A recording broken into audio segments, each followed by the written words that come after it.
What is up, guys? It's the Sound Alchemist here with the one, the only Gersh1. And today we're back at it, answering more questions from you guys in another episode of For the Greater. This is a video series where we answer the questions left by you, the viewer. If you have a question for us, comment down below. Put question in front of your question because we get to those questions first.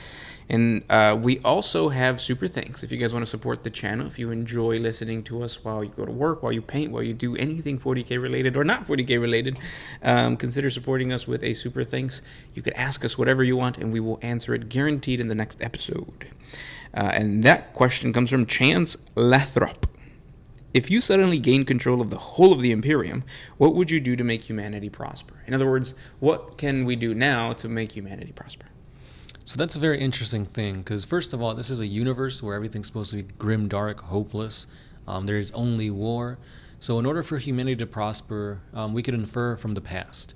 Technology is one way for humanity to do really well, and it worked up until the AI revolt. Right. And not just that, but apparently all these technological innovations, the creation of artificial intelligence, the creation of space marines, the creation of just technology in general, also helped create a demigod, Vashtor, the Archifane.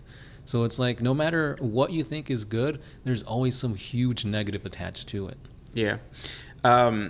So I think that if you were to try to theory craft, the easy answer is to say make the Emperor return. He could either return as a god, he could return as like the Emperor himself, but bringing back the leader of humanity, I think would make humanity prosper, because he was doing it so far in the past, and now if he becomes a god, then boom. Well, I mean, yeah, if he has to become a god, but I think that would mean he has to die, and dying would open up a bunch of like warp portals on Terra, and it's like demons are going to flood in, and the Astronomicon's going to lose its lighthouse, and so any ship that's currently in the warp is going to be lost. Yep. So there's going to be huge collateral damage. You have to crack a few eggs to make an omelet. In this case, Terra might just be destroyed. Yeah. But Ultramar will stand.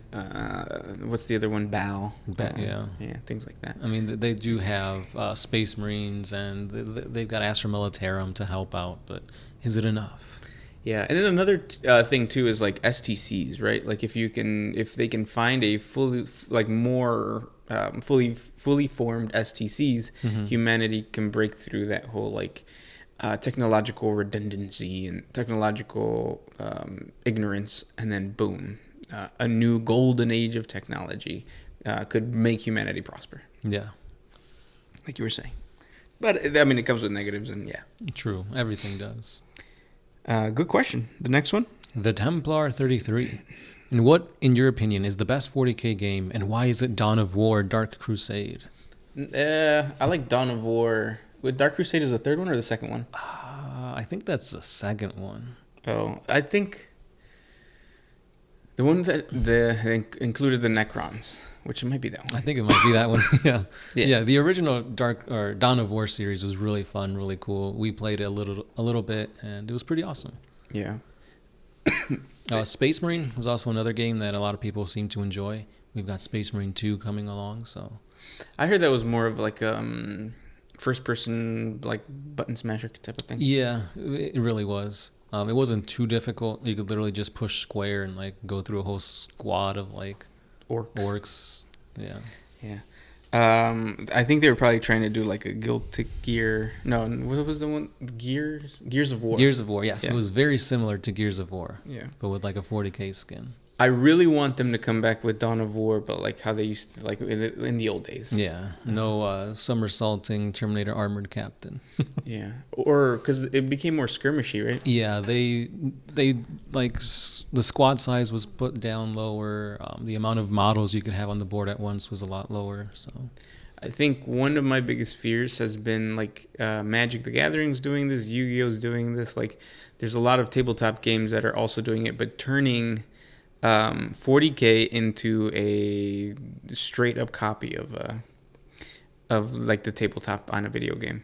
I think that would suck. Like a simulator. Yeah. But with better graphics. Then I think that kills the tabletop. Yeah, because I mean that's something that I feel a lot of people want. They want a 40K like tabletop game that you can play on PC, on console, because that makes it more accessible and easier. It's also a lot cheaper. And I think GW knows that, and I think they're not going to do that. Yeah. Even though I think there's a simulator already, right? There is, but it's like a third-party thing.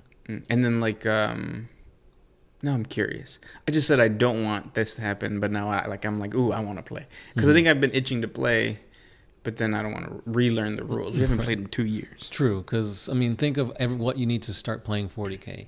You need an army, you need paints, you need glue, you need to build it, you need the codex, you need the rulebook. And then you need another person who's done all that. Yeah. So that's where it's kind of hard. And if there are no local like GW stores or hobby stores that have GW available, you just spent all that time, money, and effort for nothing. Right, yeah. Good question. The next one comes from Lord Slade 1. Could the Men of Iron fight off the enemies of man in current times if the Empire could use them?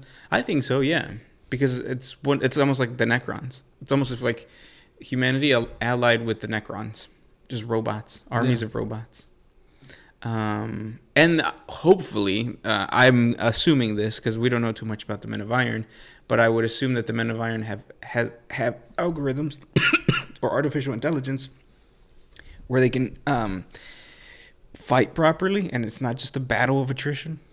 Yeah, because it seemed like whenever the AI revolted, they weren't just throwing out legions of... I mean, they were, but like they also knew the ins and out of the civilizations, the worlds, and how to systematically like tear them apart without just sending a bunch of mindless drones.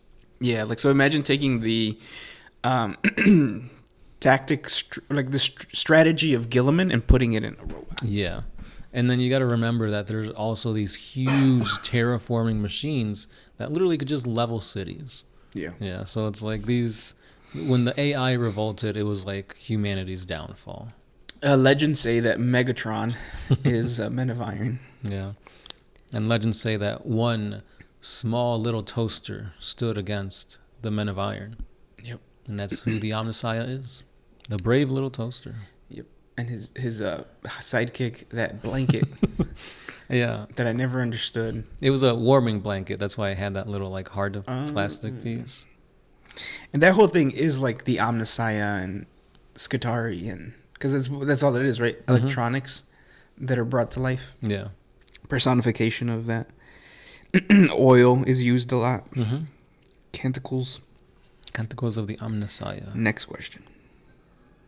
This one is by Thomas Jensen. Will we ever see the Empire of Man be ruled by a chaos god? Yeah, it happens.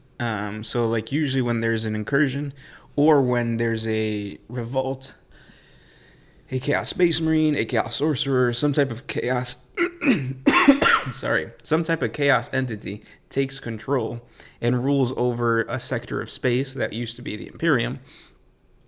And reinforcements to kick that person out might not be like instant. It might take generations. Let that sink in. Generations for you to be liberated from a chaos sorcerer or a chaos space marine. Yeah.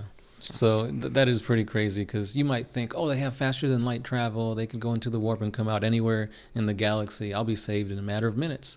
No, it's not like Star Wars where you could just go from one planet to another in like seconds. Yep. Like you literally could be getting choked out by a Jedi. You hit a distress signal and like 2 minutes later, boom, your reinforcements are here. That's not 40K. Nope. Yeah. So yeah, good question. Next one. This one's by XE.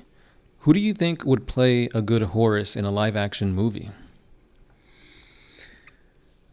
Ooh, that's a really tough one. Yeah. Somebody charismatic. It definitely has to be somebody charismatic because you have to get to like Horus at first so that you see his downfall and it kind of impacts you more.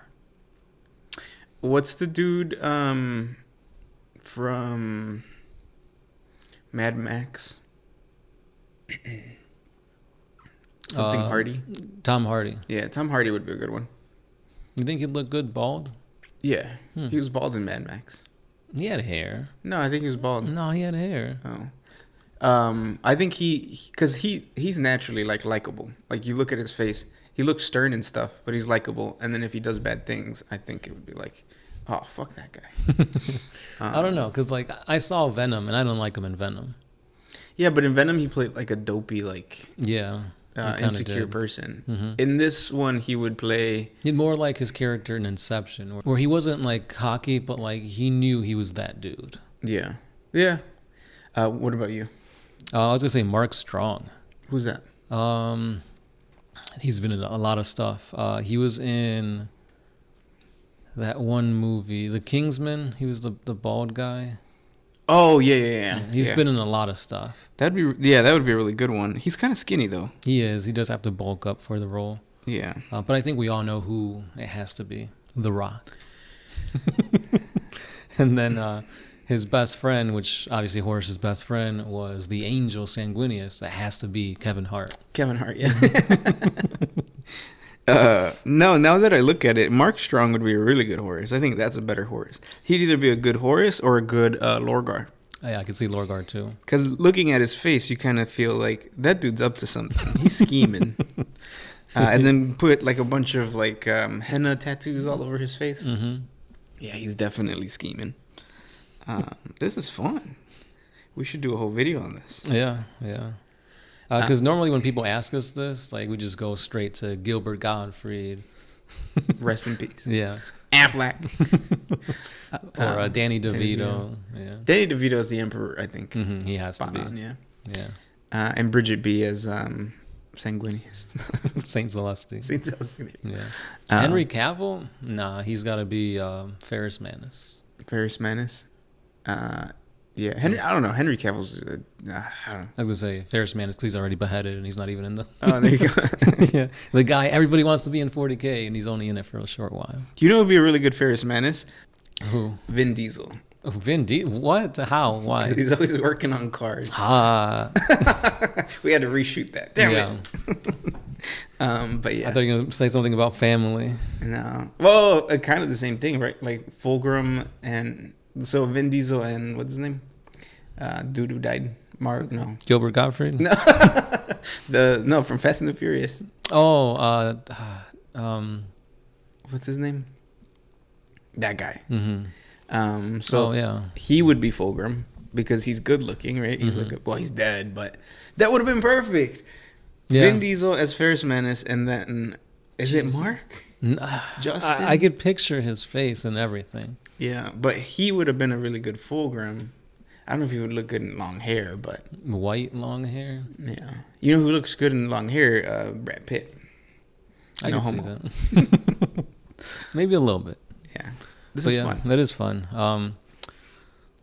Let's go really left field. Who would play a really good Tau? A Tau? Anybody, honestly. Well, I feel like when it comes to any Xenos, you have to go with Andy Serkis. Who's Andy Serkis? The guy that's like always behind all these CG. Oh yeah. Like he was Gollum. He was the guy from Caesar from Planet of the Apes. Caesar, Planet of the Apes. Yeah. I just watched the Avatar movie not too long ago, and I mean they're blue. Mm-hmm. They got weird noses. The Tau. That's perfect. Yeah. So what's her name? The chick. Zoe Saldana? Yeah, she would be a good Tau. Because she's good looking. As a Tau?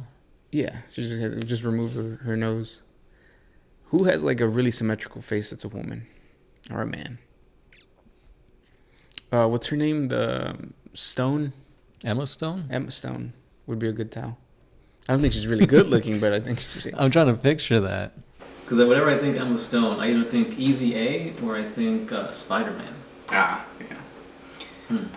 But yeah, those were the questions for today. If you guys have more questions for us, please comment down below. Thank you guys so much for listening, and we'll talk tomorrow. Yeah, let us know your thoughts for characters that could be played by actors in 40K. This is Gersh1. I'm Sound Alchemist, and we are out.